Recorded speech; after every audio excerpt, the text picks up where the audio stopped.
Pope Leo XIV has released the second document of his pontificate, this time devoted to education in the context of the Second Vatican Council. The text, an apostolic letter titled Charting New Maps of Hope, revisits and renews what St. Paul VI signed in 1965, the landmark document Gravissimum Educationis. St. Paul VI, on the one hand, affirmed the right to universal education.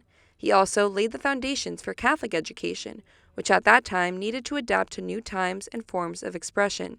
Now, Pope Leo XIV turns his attention to a defining challenge of the 21st century, artificial intelligence. His call is clear: to avoid technophobia. The Pope insists that humanity must learn to use technology wisely without sidelining the human person. He also draws attention to communities with few resources, emphasizing that the poor are an essential part of the educational community. It is a constellation that reaches every continent, with a strong presence in low-income areas, a tangible promise of educational mobility and social justice.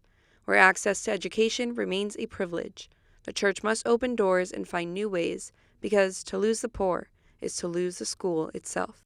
Pope Leo also offers key insights into how Catholic education should be understood. The Church is not just a mother, but also a teacher. When speaking about educational communities, the Pope stresses that the family is the first school of humanity, and that educational institutions must work alongside parents, not replace them.